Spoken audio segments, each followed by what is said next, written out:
하나님의 말씀은 사도행전 2장 1절로 21절까지 말씀입니다.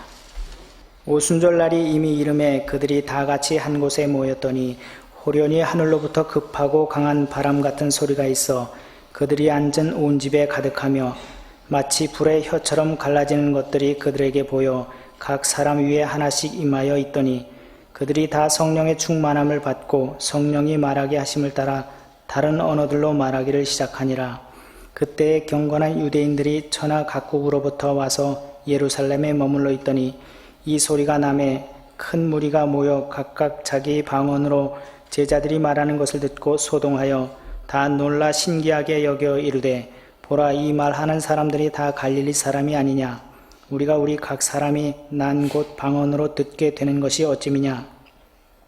우리는 바데인과 메데인과 엘람인과 또 메소포다미아, 유대와 갑바도기아, 본도와 아시아, 부르기아와 밤빌리아, 애굽과 및 구레네에 가까운 리비아 여러 지방에 사는 사람들과 로마로부터 온 나그네 곧 유대인과 유대교에 들어온 사람들과 그레데인과 아라비아인들이라. 우리가 다 우리의 각 언어로 하나님의 큰 일을 말함을 듣는도다 하고 다 놀라며 당황하여 서로 이르되 이 어찌 된 일이냐 하며 또 어떤 이들은 조롱하여 이르되 그들이 새술에 취하였다 하더라.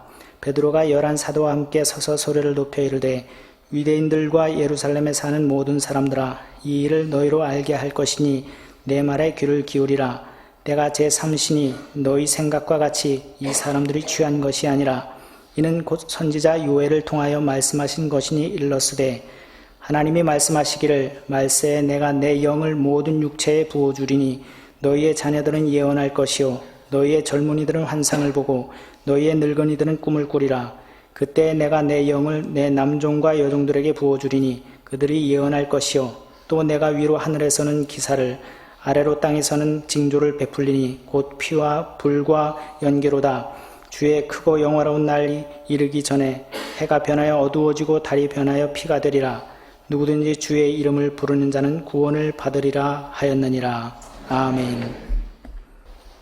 이스라엘 3대 명절 중 하나인 오순절은 6월절 후 50일째 되는 날이라는 의미에서 붙여진 이름으로 헬라 말로는 펜테코스테라고 합니다.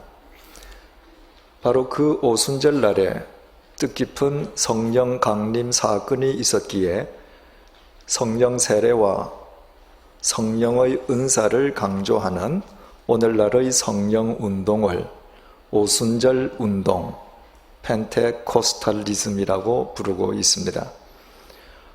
오순절 성령 운동의 특징은 성령 세례를 받은 사람에게는 반드시 방언을 하는 표적이 나타난다고 믿는 것인데 그 믿음은 성령 강림 사건을 증거해주고 있는 본문 1절로 4절에서부터 기인하고 있습니다. 오순절 날이 이미 이름에 그들이 다 같이 한 곳에 모였더니 홀련히 하늘로부터 급하고 강한 바람 같은 소리가 있어 그들이 앉은 온 집에 가득하여 마치 불의 혀처럼 갈라지는 것들이 그들에게 보여 각 사람 위에 하나씩 임하여 있더니 그들이 다 성령의 충만함을 받고 성령이 말하게 하심을 따라 다른 언어들로 말하기를 시작하니라. 초대교회 교인들이 성령 세례를 받고 성령 충만하게 되었을 때 그들에게 나타난 공통적인 현상이 모두 다른 언어들로 말을 하는 것이었습니다.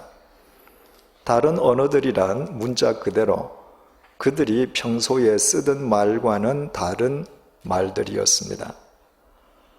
오순절 운동은 이 다른 언어들을 소위 천사가 말하는 천사의 방언으로 간주하면서 방언의 절대성을 강조합니다. 그러나 이 방언의 실체가 무엇인지에 대해서 오늘의 본문 5절에서 7절이 우리에게 전해주고 있습니다. 그때에 경건한 유대인들이 천하 각국으로부터 와서 예루살렘에 머물러 있더니 이 소리가 나매 큰 무리가 모여 각각 자기의 방언으로 제자들이 말하는 것을 듣고 소동하여 다 놀라 신기하게 여겨 이르되 보라, 이 말하는 사람들이 다 갈릴리 사람이 아니냐. 주전 586년에 유다가 바벨로니아 제국에 의해 멸망당할 때 많은 유대인들이 세계 도처로 흩어져 살게 되었습니다. 그들의 후손들은 대를 이어가면서 그곳 현지의 언어를 자신들의 모국으로 사용하며 살았습니다. 그들 가운데 오순절을 맞아서 예루살렘을 방문한 사람들이 있었습니다. 그들은 이른바 디아스포라 유대인들이었습니다. 그 디아스포라 유대인들이 예루살렘에서 마침 제자들이 다른 언어들로 말하는 것을 듣는 순간 그들 사이에 일대 소동이 벌어졌습니다. 그들은 다른 언어들을 말하는 제자들의 남루한 옷차림과 말투를 보고 깜짝 놀라면서 이 사람들이 모두 갈릴리 사람들이 아니냐고 확인하기에 바빴습니다. 당시 갈릴리 사람이란 가난하고 배운 것 없이 무식한 사람을 일컫는 대명사였습니다. 그들이 그처럼 놀라고 소동을 일으켰던 것은 그 무식한 갈릴리 사람들이 자기들의 방언으로 말을 했기 때문입니다. 여기에서 자기 방언이 무엇인지 8절이 구체적으로 전해주고 있습니다. 우리가 우리 각 사람이 난 곳 방언으로 듣게 되는 것이 어찌 됨이냐. 제자들이 말한 다른 언어들은 그곳에 있는 디아스포라 유대인들이 사용하는 자신들이 모국으로 사용하는 이방 언어였던 것입니다. 그곳에 모인 디아스포라 유대인들은 어느 특정 지역 한 곳에서 온 사람들이 아니었습니다. 중동, 아프리카, 유럽 등 무려 16개 지역에서 온 디아스포라 유대인들로 그들은 모두 각각 다른 모국어를 사용하고 있었습니다. 하지만 희한하게도 그 모든 디아스포라 유대인들이 제자들이 하는 말을 각자 자신들이 사용하는 모국어로 알아들었던 것입니다. 그러니 그들이 깜짝 놀라 소동할 수밖에 없었습니다. 무식하기 짝이 없어 보이는 갈릴리 사람들이 자신들이 사용하는 언어로 말을 전하리라고는 상상치도 못했기 때문입니다. 이처럼 2000년 전에 성령 충만한 제자들이 말한 다른 언어들은 말하는 사람이나 듣는 사람이나 그 의미를 전혀 이해할 수 없는 소위 천사의 방언이 아니라 이방 언어를 모국어로 사용하는 사람들이 명료하게 알아들을 수 있는 이해 가능한 언어였습니다. 그러나 이 이후에 제자들이 계속해서 이방 언어로 이야기를 할 수 있었던 것은 아닙니다. 그것은 그때 한 번뿐이었습니다. 따라서 본문에서 언급하고 있는 다른 언어들이란 평소 사용하는 언어 이외의 의사소통 수단, 의사 전달 방법으로 이해할 수 있습니다. 바로 이것이 2000년 전 오순절날 성령 강림시에 있었던 역사적 진실입니다. 무식하기 짝이 없는 갈릴리 어부 출신의 제자들이 디아스포라 유대인들이 각각 자기의 모국으로 알아들을 수 있는 다른 언어들을 이야기하는 것을 도대체 이해할 수 없었던 사람들은 제자들을 가리켜 새술에 취했다고 비난을 했습니다. 이에 베드로는 자신들이 술이 취한 것이 아니라 자신들이 지금 행하는 일은 성령님의 역사인 것을 역설하면서 구약 성경 요엘서 2장을 인용했는데 그 내용이 17절에서 21절에 기록이 되어 있습니다. 하나님이 말씀하시기를 말세에 내가 내 영을 모든 육체에 부어주시리니 너희의 자녀들은 예언할 것이요 너희의 젊은이들은 환상을 보고 너희의 늙은이들은 꿈을 꾸리라. 그때에 내가 내 영을 내 남종과 여종들에게 부어주리니 그들이 예언할 것이요 또 내가 위로 하늘에서는 기사를 아래로 땅에서는 징조를 베풀리니 곧 피와 불과 연기로다. 주의 크고 영화로운 날이 이르기 전에 해가 변하여 어두워지고 달이 변하여 피가 되리라. 누구든지 주의 이름을 부르는 자는 구원을 얻으리라. 이상은 성령 강림에 대한 요엘 선지자의 예언이었는데 베드로는 바로 그 성령 강림이 자신들에게 일어났음을 변증하기 위해서 요엘의 이 구절을 인용했던 것입니다. 그러나 조금만 자세히 이 구절을 들여다보면 요엘서의 이 구절은 현재 제자들의 상황과는 전혀 어울리지 않는 구절임을 알게 됩니다.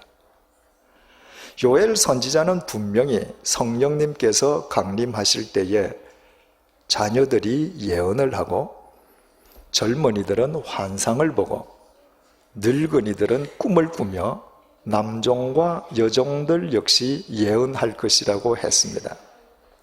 한 걸음 더 나아가 하늘과 땅에서 기사와 징조가 나타날 것인데 곧 피와 불과 연기라고 했습니다.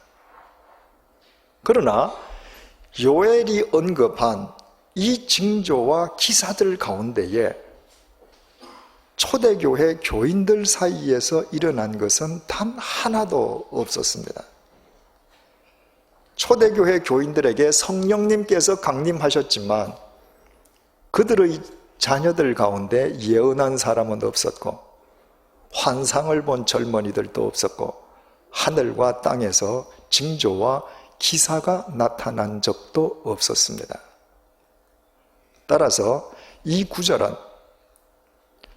성령 강림을 주장하려는 베드로에게는 전혀 어울리지 않는 구절임을 알게 됩니다.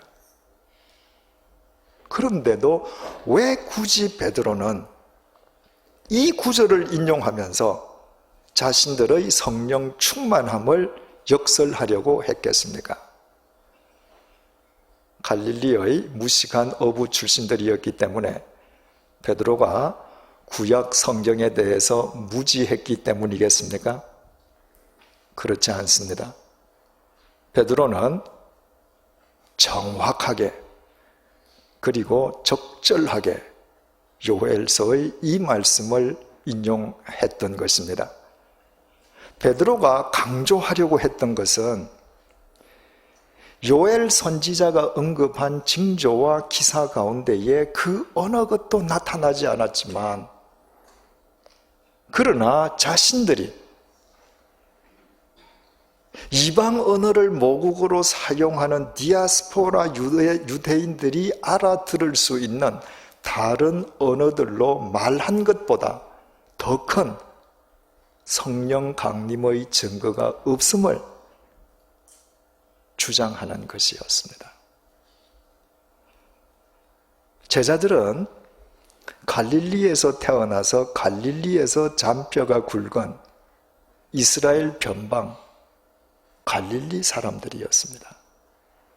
그들은 태어나서 단 한 번도 이방 언어를 배워본 적이 없는 사람들이었습니다. 따라서 이방 언어를 모국어로 사용하는 사람과는 아예 대화 자체가 불가능했습니다. 그런데 그들에게 성령님께서 임하시고 성령님께서 말하게 하심을 따라 말하기 시작했을 때에 이방 언어를 모국어로 사용하는 디아스포라 유대인들이 자신들의 말을 알아들었습니다. 갈릴리 출신인 제자들에게 그보다도 더 크고 더 확실한 성령 강림의 증거는 달리 있을 수 없었습니다.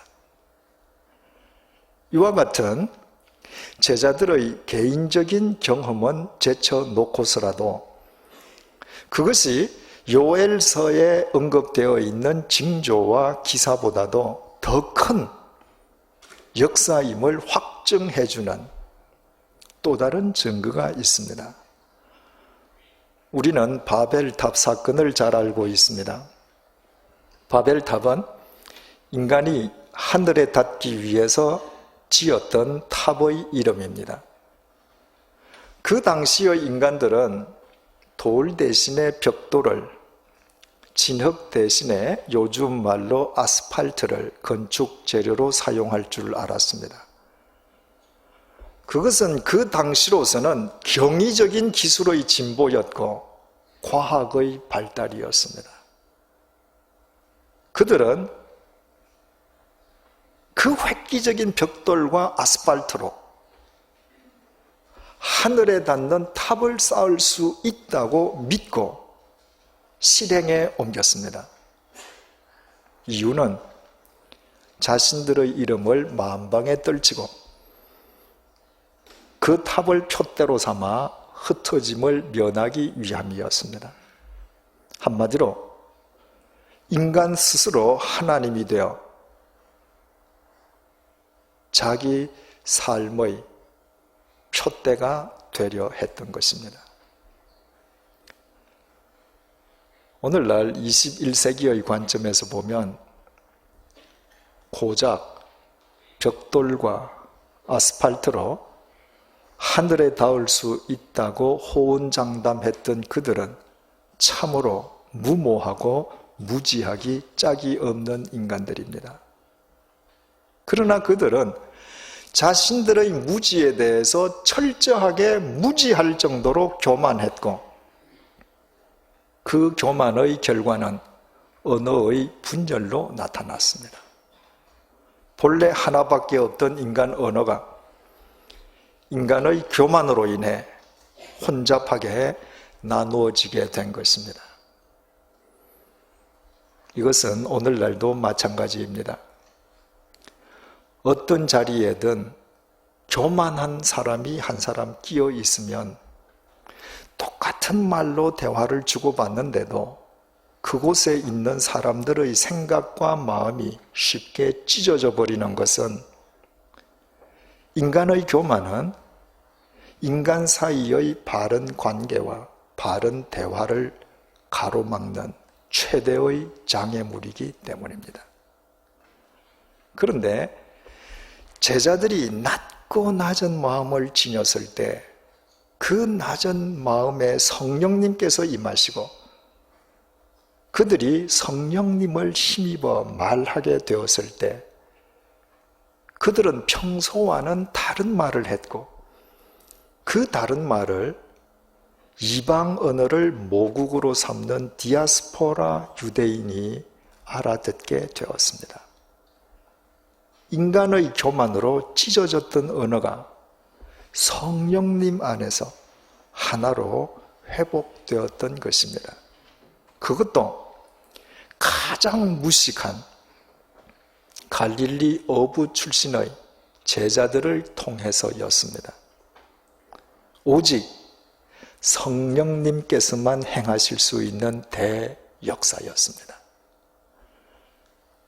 그래서 사도 베드로는 요엘서를 인용하면서 요엘이 말한 그 어떤 징조보다도 그것이 더 큰 성령 강림의 확고한 증거임을 역설했던 것입니다.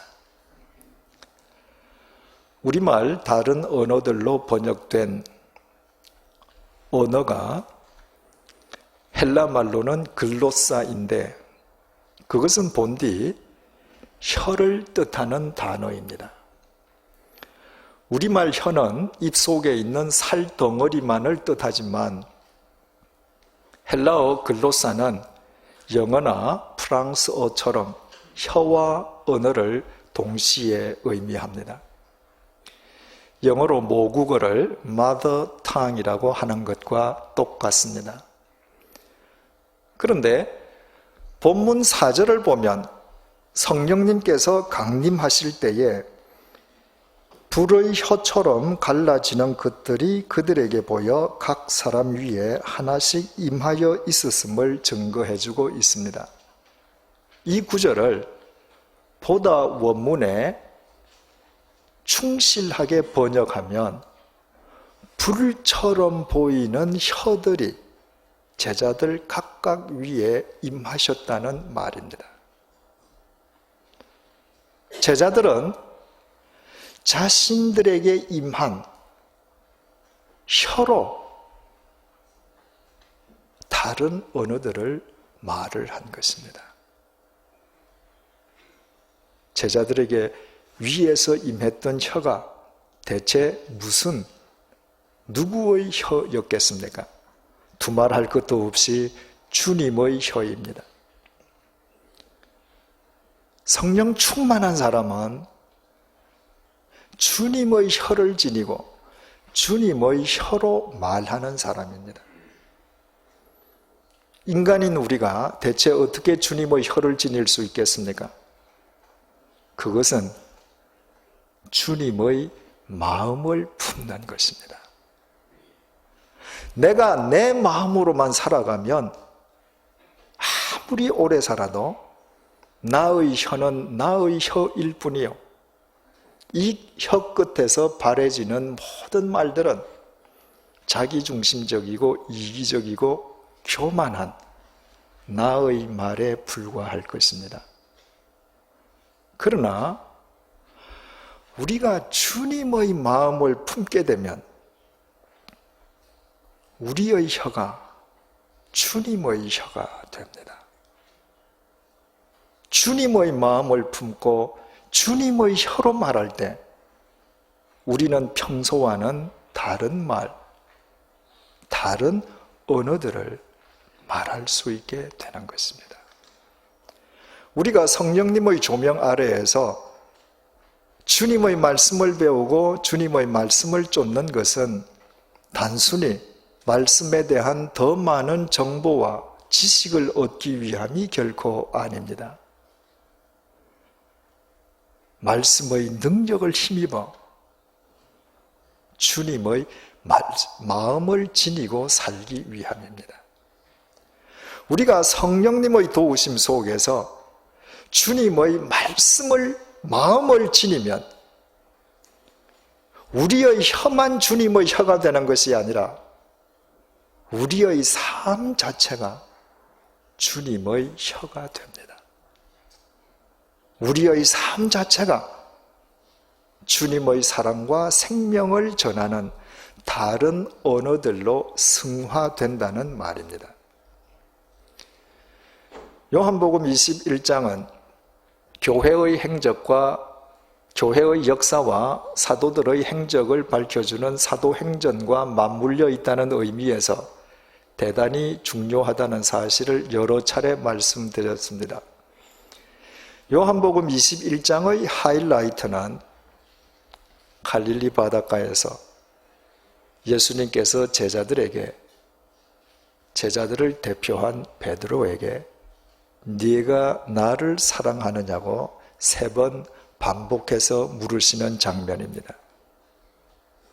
적어도 그리스도인이라면 내가 정말 주님을 사랑하며 사는가?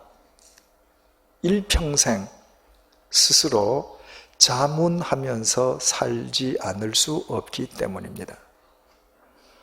그러나 주님께서는 무작정 제자들에게 네가 나를 사랑하느냐고 3번씩 다그치신 것이 아니었습니다. 제자들은 주님을 까맣게 망각하고 욕망의 바다에서 욕망의 눈이 어두워 헛되이 밤새도록 욕망의 그물을 던졌습니다. 그때 주님께서는 당신을 배신한 제자들을 위해서 떡과 생선을 마련하고 계셨습니다. 뒤늦게 그 사실을 안 제자들 가운데에 어느 누구도 감히 주님께서 자신들을 위해 마련하신 그 식탁에 손을 내뻗는 자가 없었습니다. 주님을 배신했던 자신들에 대한 자기 수치심으로 인함이었습니다. 그때 주님께서는 당신께서 마련하신 떡과 생선을 손수 제자들에게 나누어 주시면서 그들로 하여금 아침 식사를 하게 해 주셨습니다. 2000년 전 갈릴리 바닷가에서 일어났던 이 광경을 머릿속에서 한번 그려보십시오. 제자들이 주님을 배신했습니다. 주님께서는 그들을 위해 조반을 마련하십니다. 제자들은 자기 수치심에 누구도 그 음식에 손을 대지 못합니다. 그러나 주님께서는 그들에게 친히 생선과 떡을 나누어 주시면서 그들이 조반을 하도록 도와주십니다. 동이 터오는 갈릴리 바닷가에서 마침내 제자들은 감동과 감격 속에서 그들이 배신했던 주님께서 자신들을 위해서 준비해 주신 떡과 생선을 먹습니다. 그것은 단지 한 끼분의 양식이 아니었습니다. 그날 새벽 제자들이 먹었던 것은 떡과 생선이 아니라 그들에 대한 주님의 사랑과 생명이었습니다. 그리고 주님께서 물으셨습니다. 내가 나를 사랑하느냐? 제자들은 이제 방금 그들이 먹은 주님의 생명과 사랑을 힘입어 주님께 대답했습니다. 주님, 내가 주님을 사랑합니다. 그날 주님께서 제자들을 위해서 마련하셨던 떡과 생선은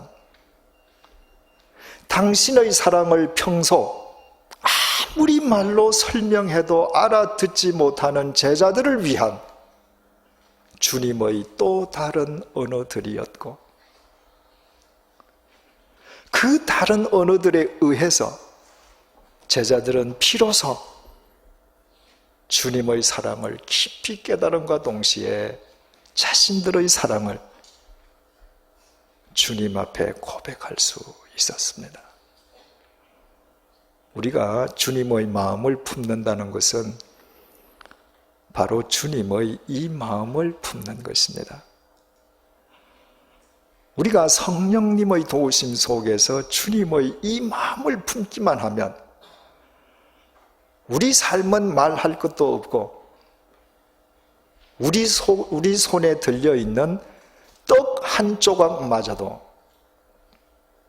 사람의 마음을 움직이는 주님의 다른 언어들, 주님의 혀로 승화될 수 있습니다.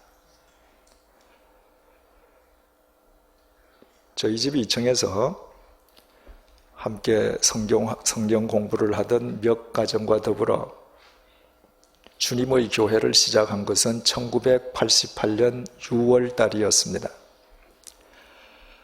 그때까지 제 경력이라는 것은 영락교회에서 교육 전도사 2년 반 한 것이 모두였습니다. 담임 목회자가 되기에는 턱없이 부족한 경력이었습니다. 그때 저는 목회는 설교하고 성경 공부 인도하는 것이 전부라고 잘못 알고 있었습니다. 그러나 막상 목회를 시작하고 보니 그게 아니었습니다. 매일 회의가 이어졌고 각각 다른 생각을 가지고 있는 사람들의 의견을 조정하고 조화를 일구어 간다는 것은 결코 쉽지 않았습니다. 시간이 한참 흐른 뒤엔 목회는 교우님들과 더불어 삶을 사는 것이고, 삶은 비본질적으로 보이는 것들이 실은 훨씬 큰 비중을 차지한다는 사실을 알았지만, 그때까지만 해도 그 모든 일들이 시간 낭비로 여겨지면서 저를 지치게 만들었습니다. 해가 바뀌어서 1989년이 되었습니다. 저는 목회에 대해서 깊은 회의에 빠졌습니다. 비본질적으로 여겨지는 일들로 인해 매일 지쳐 사는 것이 목회라면 차라리 하루라도 빨리 목회에서 손을 떼는 것이 낫겠다는 생각이 들었습니다. 그해 4월이 되었습니다. 목회를 시작한 지 10달째 되는 달이었습니다. 2달 후 이를테면 교회 창립 1주년이 되기 전에 교회를 사임해야 되겠다는 생각을 거의 굳혔던 어느 날 새벽이었습니다. 새벽 기도회를 인도하기 위해서 당시 예배 처소로 사용하던 강남 YMCA 2층 예식장 제일 앞줄에 앉아 기도를 하고 있었습니다. 갑자기 제 왼쪽에서 인기척이 나더니 아주 낮은 목소리로 전도사님 이것 드세요 라는 소리가 들렸습니다. 눈을 떠보았는데 아직 불을 켜기 전이어서 사방이 깜깜한지라 사람 얼굴은 누구인지 알 수 없었고 제 옆에 보자기 하나가 희미하게 보였습니다. 그 당시 저는 아직 목사 안수를 받기 전이었습니다. 새벽 기도회가 다 끝난 뒤에 사무실에 가서 보니 보자기에 쌓인 상자 속에 작은 케이크 크기의 하얀 떡덩이가 하나 들어있는데 그 떡덩이 위에 붉은 파츠로 축생신이라고 글이 쓰여 있었습니다. 그날은 제 생일이었습니다. 중요한 사실은 그때까지도 그 떡덩이가 따뜻한 온기를 지니고 있었다는 것입니다. 그 꼭두 새벽부터 전도사인 제게 그 따뜻한 떡덩이를 전해주기 위해서는 그 떡을 만드신 분이 거의 밤을 새웠을 것임이 분명했습니다. 17년이 지난 지금 그때의 그 떡이 어떤 맛이었는지는 전혀 기억하지 못합니다. 그러나 그 떡을 씹으면서 제 눈에서 뜨거운 눈물이 흘렀던 것은 지금도 생생하게 기억하고 있습니다. 저는 그날 아침에 떡을 먹지 않았습니다. 저는 그날 아침에 한 성도님의 사랑을 먹었던 것입니다. 나아가서 그것은 주님의 사랑이었고 지칠 대로 지친 저를 위한 주님의 위로요 격려였습니다. 저는 그 떡을 씹으면서 결심했습니다. 이런 성도님이 있는 한, 이런 성도님과 함께 신앙생활하게 해주신 주님께서 계시는 한, 제게 부여된 목회의 소명을 완수할 것을 다시 결심하고 또 실천하게 되었습니다. 만약 그날 아침 그 따뜻한 떡덩이가 없었던들 오늘의 저는 지금의 저와 전혀 다른 인간이 되어 있을 것입니다.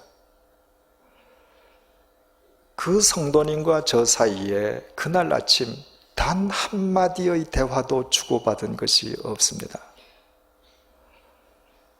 그러나 저는 그 떡을 통한 성도님의 메시지와 사랑을, 주님의 사랑과 위로를 모두 그리고 정확하게 알아들을 수 있었습니다. 그 떡덩이는 단순한 떡덩이가 아니라 미천한 저로 하여금 목회의 본질을 깨닫게 해주시려는 주님의 또 다른 언어들이요 주님의 혀였기 때문입니다. 그 이후 저는 제 삶이 누군가를 위한 따뜻한 떡덩이가 되었으면 좋겠다는 생각으로 살고 있습니다. 한 덩이의 떡으로 주님의 다른 언어를 듣게 해주었던 17년 전 그 성도님이야말로 성령 충만한 그리스도인임이 분명합니다. 사랑하는 교우 여러분, 주님을 믿으면서도 예언은 고사하고 환상을 본 적도 없고 하늘의 징조와 땅의 기사를 본 적도 없습니까? 천사의 말이라는 방언과 거리가 멀어도 한참 멉니까? 그러나 걱정할 필요가 전혀 없습니다. 그런 것은 전혀 문제가 되지 않습니다. 여러분과 함께하고 계시는 성령님의 도우심 속에서 주님의 마음을 품으십시오. 이기적이고 자기중심적인 여러분의 혀를 주님의 혀로 대체하십시오. 그 순간 여러분의 삶은 말할 것도 없고 여러분이 입으로 단 한마디의 말을 하지 아니한다 할지라도 여러분의 손에 들린 떡 한 조각마저도 주님의 다른 언어들로 주님의 혀로 승화될 것입니다. 말씀이신 주님께서는 주님의 혀가 되고자 하는 사람들을 통해 역사하시기 때문입니다. 우리 자신들만이라면 죽었다 깨어나도 불가능한 일이지만 성령님께서 우리와 함께 하시기에 언제 어디서나 가능합니다. 기도하시겠습니다. 주님, 우리는 인간의 말이 얼마나 공허한지 잘 알고 있습니다. 이제 우리 모두 다른 언어들로 말하기를 소망합니다. 성령님의 도우심 속에서 주님의 마음을 품게 하여 주옵소서.